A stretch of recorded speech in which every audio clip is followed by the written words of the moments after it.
Hey everyone, welcome to a Monster 24. Hopefully you guys are doing well and are in high spirits. Now, have you ever been asked at a job interview, tell me a little bit about yourself? Why do you want the job? And my personal favorite, where do you see yourself in 5 years? Now, the question that I noticed that everyone is stuck on when it comes to this one particular question is that, what is your weakness? Your weakness is something that you don't really exploit. It's something that people don't really talk about because it doesn't fit the narrative of them wanting to get the job that they want. So here I'm gonna explain some of the things that I think you should understand about answering this question and how to answer it and why job interviewers ask these questions. Now, number one is understand the purpose of the question. Why do they ask you, what is your weakness? So I'm gonna give you a few pointers of why they ask you this question. And I would say to see if you're self-aware. I would say the next thing is that they want to see how you handle constructive criticism. And as far as the next thing, I would even throw in that to evaluate your willingness to improve. Now, they don't want anybody that's, all about being a perfectionist. They pretty much want someone to grow with and make sure that the company is running efficient. Now, everybody should have the idea of wanting to make room for growth. And if you in a mindset of wanting to be a perfectionist, it could kind of conflict with the business and yourself at that and your mental health. So if you're at an interview and they ask these questions, just be aware that they just want to know exactly where your mindset is, and they're not trying to trick you. There's going to be instances where as though they may even ask you other questions on top of that question. And I had that happen to me before, and I still was able to answer it at a great way because I was able to adjust whatever it is that they asked in 2 segments. I'll probably get into that at some other point, but yes, that would be number one. Understand the purpose of why they ask this question. And number one is basically understanding why they ask the question. Now, number two is don't give these common mistakes. These common mistakes will get you basically turned off really quick. You don't want to be a part of that circle. It's like, I would say, like I said before about the perfectionist part, they don't want you to overuse and be vogue about that, you being a perfectionist, because they really just don't want you to feel like you have to do everything all at once. And not saying that they don't want you to do the work, but like I said, it's a part of mental health and basically just not being aware of yourself before you react to certain things. So I would say, if you say that I'm a perfectionist, that's like pretty much a cutthroat right there. I'm just being honest with you. And also I would say I work too hard.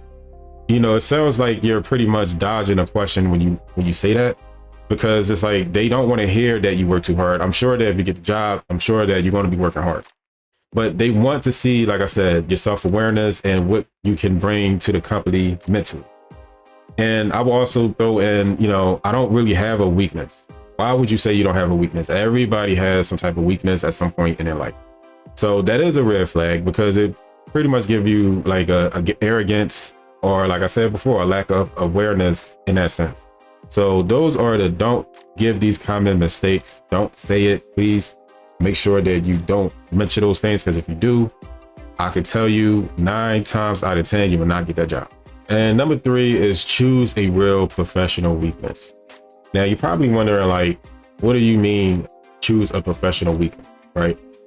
Is to basically choose a weakness that's genuine, that's not a part of your job, and also something that that you have to improve. And I'm gonna give you some examples, like struggling with public speaking, or being detail oriented and slowing down at work. Just things like hesitating to delegate, or just overcoming saying yes too much. Things like that kind of like give the interviewer an idea of just, okay, well, I could still hire this person. He just needs to work on these things around, especially a customer service job. I would say for me, I worked at the airport, and before that, I worked at the warehouse. Now at the warehouse, you don't really typically talk to a lot of people, but at the airport and customer service, especially, you talk to a bunch of people all over the world. And you have to learn how to speak to the people and help them and make sure that they're at the right path, and make sure you're welcoming and know what you're saying and be confident. And they hired me because of my work ethic, of course, working from the warehouse, but they still saw that I can improve on my people skills because I wasn't scared to just speak, and they knew that they could train me to do that as well. So just being honest about your weakness, especially your personal growth, is something important that they want to know and they want to see. All right, so number 4 is show how you're addressing it. Now, like I said previously, they want to see how you're going to respond to it, your self-awareness and everything else like that. And I'm gonna give you 3 formulas that you could follow, basically to break down and make it clear to yourself before the interview what you need to know. All right, name the weakness clearly. You got to know what it is that what your weakness is, and pretty much trying to pattern it in and make it easy for the interviewer to understand. Explain the impact it has. Now, when you explain the impact it has, it pretty much give you character with the interviewer, and they want to see how you overcome that weakness and what did you do to fix it, and pretty much to show what you're doing to improve it. Now, they want to see examples that, let's say that they ask you, well, another question they will ask you in an interview is, what did you do at your workplace? And if there's any type of major issues that was happening, what did you do to fix it? That would show them also that, you know, you was able to improve whatever it is that you was lacking, and you pretty much put yourself in a position to fix whatever it is that needed to be fixed. So that there is, like, I would say, important. That's why I would say practice makes perfect. You would have to practice these questions. You know, you could Google the questions and ask them what it is that what they would ask you, and they will pretty much give you questions and transfer it to actual interviewing questions, if that makes sense. So yeah, those are the 3 formulas that you should understand and follow. So I'm going to have an example on this side of the screen, showing you exactly, you could pause it or whatever, showing you exactly what you would tell the interviewer, and make sure that whatever you say and do is basically you being self-aware and letting them know that you was able to improve the weakness. So that's pretty much what that is. Pretty much just letting them know what it is that you need to improve and actually fixing it. I'm gonna give y'all some bonus tips. Keep it professional. Don't mention anything personal or have some type of emotional weakness, and be really brief about it.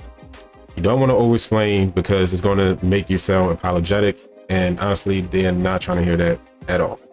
And end with confidence. Finish on how you're going to grow, not what you're lacking over. So that is pretty much what it is. All right, just know that it's something that everyone needs to know, especially if they don't know you like that, because it could be a point where as though you may be working at a high value and high class job, and they need you to really focus on what's important. And they don't need anybody to break down or have these emotional breakthroughs or anything like that. They want to see if you're going to, you know, comply and make sure that you're fit for the job. Owning your weakness isn't a weakness. It's a sign of maturity and self-improvement. Also, potential leadership. So I hope y'all guys like this video. Please like, comment, subscribe, share this video if you know somebody's struggling with their job interviews. And like I said, this is the most common question that people get stuck on. They don't know how to answer, and they answer it all wrong, and they wind up not getting a job because they think about it being all about them. It's pretty much all about your mental health and what you can bring to the table. Thank you for watching. I'm out. Take care.